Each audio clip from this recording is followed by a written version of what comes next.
Sponsored by Rabbi Shlomi and Mirla Greenwald.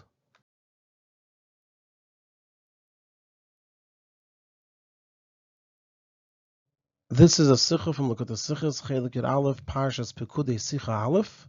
And the topic of the Sikha is that in this week's Parsha we learn about the bracha that Moshe gave and the Rashi on it. And there are 4 parts in the Sikha. The Rebbe will, number 1, ask 8 questions on Rashi. Number 2, present the key to what's really bothering Rashi. Number 3, based on this, answer the 8 questions. And number 4, present the lesson in Avodas Hashem.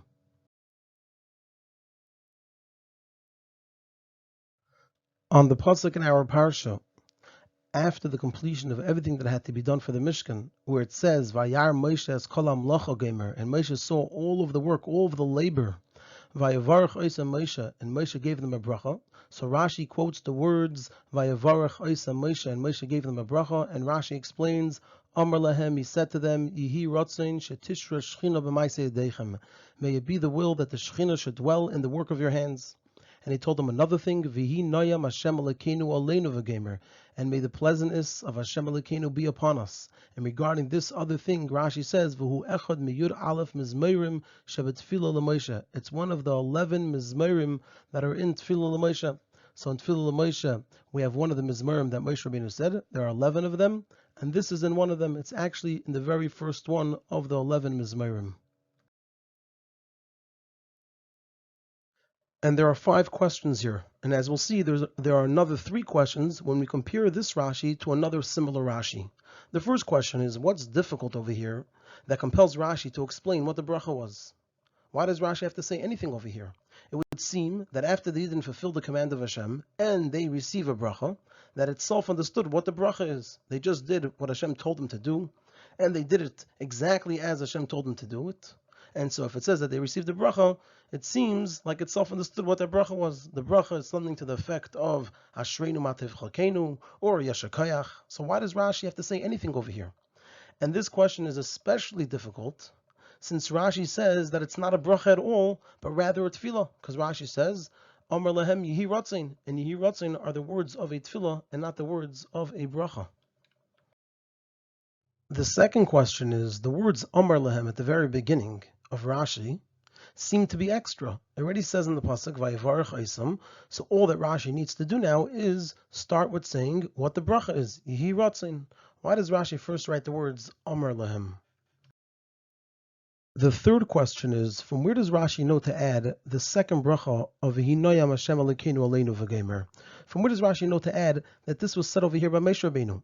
And even if there is a proof from the pasuk over there or from some other place that Moshe Rabbeinu said this at this point in time in our parsha, but then it should be said in Tehillim that this was said at the time of Parshas Pekudei.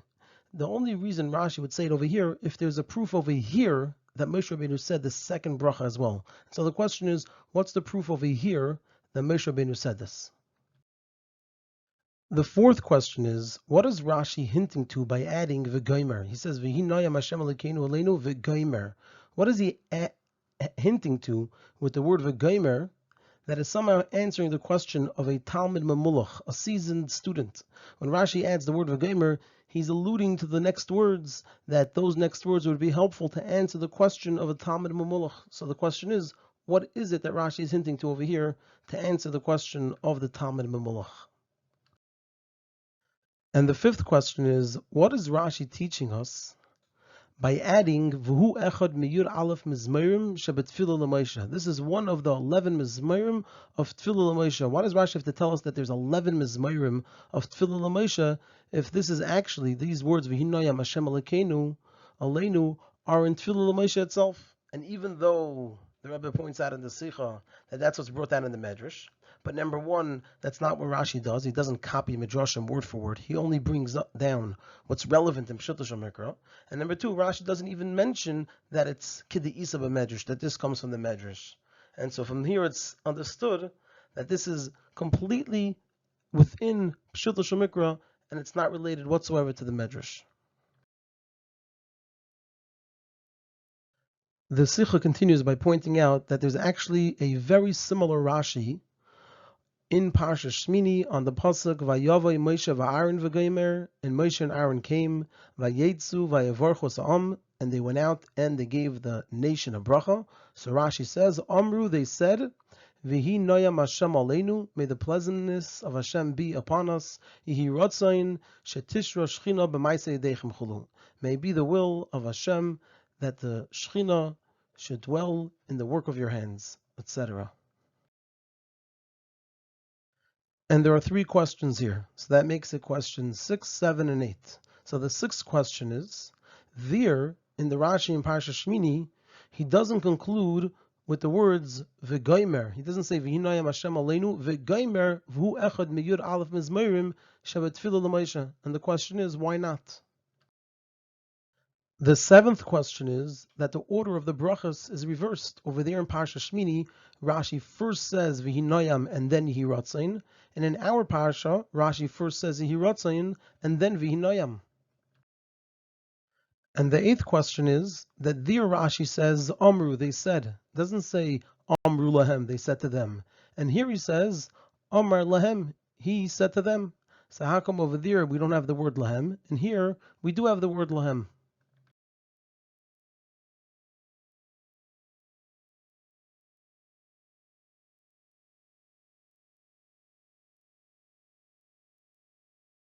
Now we're going to move on to the key of the Sikha.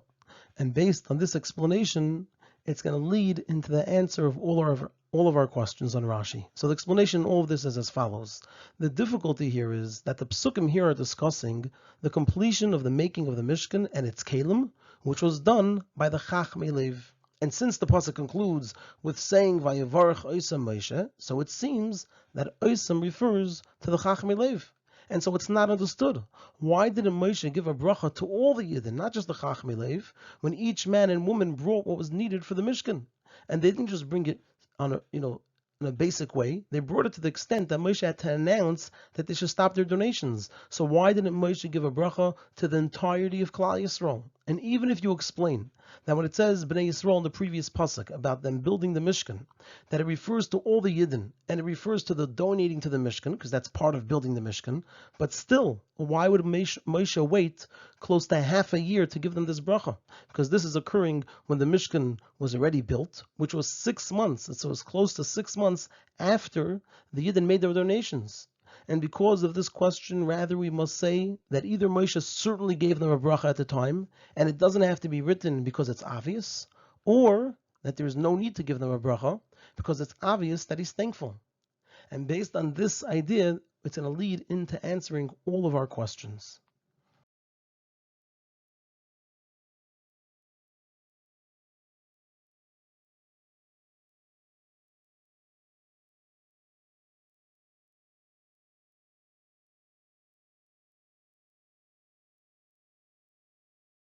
And based on this, we can now answer the questions on Rashi.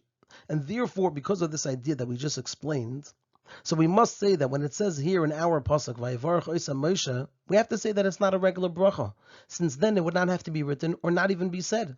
So this answers part of our first question. What's difficult that compels Rashi to explain what the bracha was? What's difficult is that if it was a regular bracha of thanks, it wouldn't have to be written here, and it wouldn't even have to necessarily be said by Moshe Rabbeinu. So therefore, Rashi explains that this is not a regular bracha of thanks, but rather a special bracha that's related to the completion of making the Mishkan. Now, what was this bracha? So since by Hashem everything is midah keneged midah, so since the Yidden made the Mishkan in order to bring about v'shechanti b'soicham, so therefore Rashi explains that the bracha was hirotzin, that indeed tishra shchina b'maaseh yedeichem, it should accomplish that the shchina should rest, should dwell in the work of the Yidden. And that's why Rashi first writes Omer Lahem.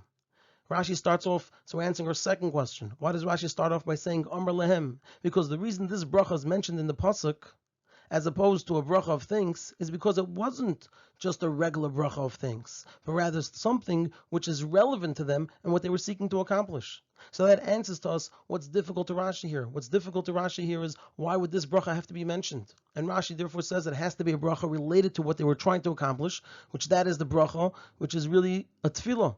That since they were trying to accomplish V'shechanti b'soicham, the tefillah is that indeed Shetishra Shechina b'maaseh yedechem, and that's where Rashi says Amar lahem, to emphasize the reason this bracha has to be written here as opposed to a bracha of thanks is because this bracha was relevant and related to what the Yidden were trying to accomplish.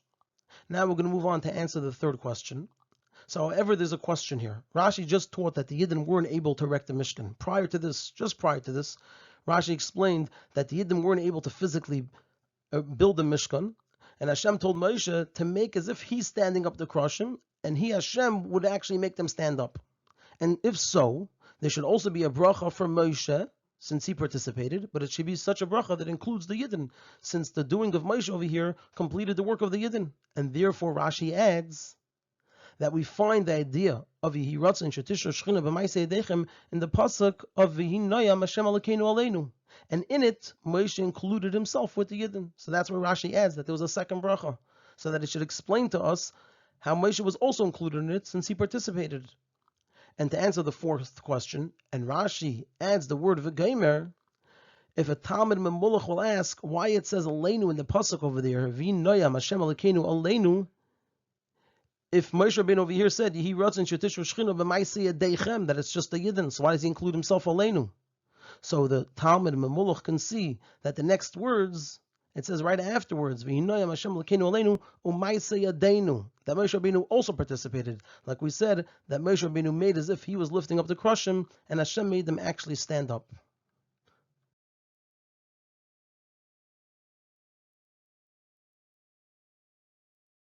And now we're going to move on to answer the fifth question. However, you can ask, how do we know that Moshe said V'hinoyam? Maybe Moshe just said the beginning of the Mizmor. It says Tefillah Moshe. So the first part was said by Moshe. But maybe the later part, including V'hinoyam, was not said by Moshe. And indeed it says in the Mizmor, Yemei Shnei Seinu, it says Shivim Shana, V'im Begvura Shmeinim Shana. And we know that Moshe Rabbeinu lived longer than that. And maybe that's really the reason the Midrash says that the Yidden are the ones that said it. So maybe also when it says V'hinoyam Hashem Elokeinu Aleinu, it was said by the Yidden, and it doesn't include Moshe Rabbeinu. So because of this, therefore Rashi adds V'hu echad miyud aleph mizmorim shebetfilah l'Moshe. And so it makes sense that Moshe said it, because if there's 11 mizmorim, it doesn't make sense that in the middle of one of them it switches to the Yidden. If it's just one mizmor of Tefillah l'Moshe, so we can say Moshe said the first part and the Yidden said the second part. But if there are 11 mizmorim here that are the mizmorim that were said by Moshe Rabbeinu, then it doesn't make sense that in the middle of Tefillah l'Moshe, the first of them, it switches away from Moshe, and then it comes back to Moshe in the next mizmor. So that's where Rashi tells us it's one of the 11 mizmorim in Tefillah l'Moshe.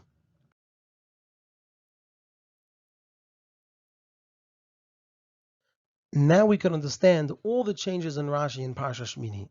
When it says in Parsha Shmini, Vayivorchus ha'am, that Moshe and Aaron gave a bracha to the nation, to the Yidden, there it refers to the avodah of Moshe and Aaron. What was said right before that in the Psukim is the avodah of Moshe and Aaron on the 8th day of the Maluyim. So that bracha relates to the avodah of Moshe and Aaron. And that's why it doesn't say Lahem, since it wasn't being said to the Yidden. It was being said about their own avodah. It also doesn't say V'geimer, because the second part of the pasuk, after V'hi Noyam Hashem Elokeinu Aleinu, which means the pleasantness of Hashem Elokeinu should be upon us, after that, the second part of the pasuk doesn't refer to the avodah of Moshe and Aaron. It says U'maaseh yadeinu, the work of our hands. That doesn't refer to their avodah. And it also doesn't say V'hu echad miyad aleph mizmorim shebetfilah l'Moshe, since there's no thought over here to say that this was said by the Yidden. Since it doesn't relate to the avodah of the Mishkan, which then we can say it's the Yidden saying it, this refers to the avodah of Moshe and Aaron. So when we see the avodah of Moshe and Aaron, and we're going to explain that when it says V'hinoyam Hashem Elokeinu Aleinu, it refers to a tefillah about this. There's no reason to think this is the Yidden saying it, since this has nothing to do with the Yidden. This has to do with the avodah of Moshe and Aaron. And that's also why the order is reversed, since this is the order of how it happened. First, there was the work of Moshe and Aaron, and through that, it brought about Shetishra Shechina b'maaseh yedechem. Like Rashi says, that the Shechina didn't rest during the Shivas Yimei HaMiluyim, and it only rested through the Avodah of Aaron. So first there was V'hinoyam Hashem Elokeinu Aleinu, there was the Avodah of Moshe and Aaron, and then afterwards there was the dwelling of the Shechina in the work that the Yidden did.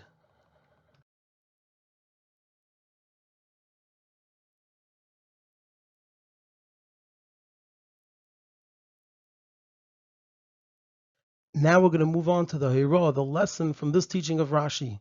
And it's a fascinating Hira, and it's written at great length in the Sikha, and here we're going to go through it briefly. So the Hira is that even after the Yidden fulfilled the command of Hashem in its entirety of contributing to the Mishkan, and even after all the work of the Chachmei Lev, they still couldn't erect the Mishkan, and they needed Moshe to erect it. And even this wasn't enough, and they still needed the Vayevarach Oisa Moshe, the bracha for Moshe, in order for the Shekhinah to rest in the work that they did. And on the other hand, when the Yidden did bring their work to Moshe, so not only did he give them a bracha, but he also included himself with them in the bracha. And he said, V'hinayim Hashem aleinu u'ma'aseh yadeinu. And what we can learn from this is that this is true in the Avodah of every Yid. That even when a person completes their entire Avodah, they must know that they don't have the full ability to bring it to its completion of building a Mishkan for Hashem. But rather they must bring it to Moshe Rabbeinu, the Ispashtusa, the Moshe B'chol Dara V'dara, the Rebbe, the Nasi Adar. And this is because only he has the power and the ability to make a Mishkan from Hashem, from the Avodah of Yidden. And the reason is because he stands between Hashem and the Yidden. He's a mamutza between Hashem and the Yidden. And even after the contribution of Moshe, the Shekhinah did not rest in the work of the Yidden until Moshe first gave them a bracha. And in simple words, what this means is that each Yid, with all of their qualities in Avodah, must be attached and connected to the Ispashtusa, the Moshe B'chol Dara V'dara, the Rebbe, that specifically through him a person connects to Hashem. And even more so, more than this, that he is the one that connects the Yid to Hashem. All things in the life of a Yid, both in Gashmius and in Ruchnius, depend on the Rebbe. And these two ideas, that the Rebbe is the one that connects a Yid to Hashem, and that everything in a Yid's life, both Gashmius and Ruchnius, depend on the Rebbe, so these ideas are also found in Nigla. As it says in the Mechilta on the Pasuk, Vayeminu b'Hashem of Moshe Avdei, it explains over there that it's the connection to the Moshe Rabbeinu that makes the connection to Hashem. And regarding the second point, that all things in the life of a Yid, both Gashmius and Ruchnius, depend on the Rebbe, it's also a Nigla. Like it says that Misha Yeshle, it says in Gemara, Misha Yeshle Chayla Bebeisai, someone who has someone sick in his home, Yelech Eitzel Chacham, Yivakish Olav Rachamim. He should go to a Chacham and ask mercy from him. So we see that you need the Chacham for any type of sickness, both a Gashmius Dika sickness and a Ruchnius Dika sickness. I'm going to point out over here, it's just that there are two conditions over here. The first is that he should be a Chacham. A Chacham is someone who is a Reyes Anoiled. What that means is that he sees the Dvar Hashem creating everything, each and every moment. And the reason it has to be such a person is because then he can see the truth of each matter, which allows him to see what the sickness is and to awaken mercy. How is he able to awaken mercy? Because since he sees the Dvar Hashem, he's also able to change the tzarufim. Then instead of the tzarufim being such that brought down something bad into the world, it could be such that it doesn't bring this thing into the world. So that's the first thing is. And the second is that he has to be ba'ir, which means that even though he's involved in lofty things, but nevertheless he's not closed off to himself, but is rather found in the midst of the city and dedicated to each Yid that is there. And this is similar to the Yidden having to bring their work to Moshe, that Moshe was the Chacham. On one hand, we see that Moshe was the one that had the ability to bring everything to its completion, so he's like a Chacham. And Moshe included himself together with the Yidden, like we said, that he participated in their work, he included himself in the bracha. So we see this idea of being a Chacham and Ba'ir in Moshe Rabbeinu.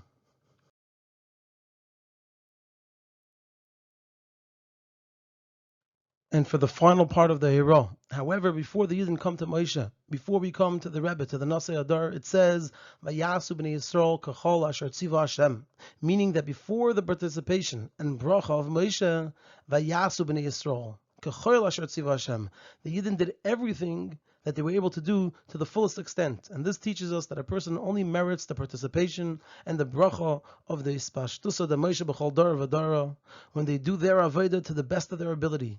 Similar to what it says about a person doing parnasa, that Uveracha Hashem Lekecha B'chol Asher Taisa. Hashem gives the bracha in the person's work. So the person has to do his work, and then there's the bracha of the Nasi Adar. And otherwise the person is not a kli to the participation and bracha of Moshe. However, when you didn't do their avodah properly, and then they come to Moshe in the correct way, with a munah, so then Moshe participates in the avodah of the klal, and also helps the prat, not just the Yidden in general, but each individual. And after his participation, he affects with his bracha the resting of the Shekhinah, and ma'aseh yadeinu of the Yidden and of himself, and he brings each and every one to their true shleimus.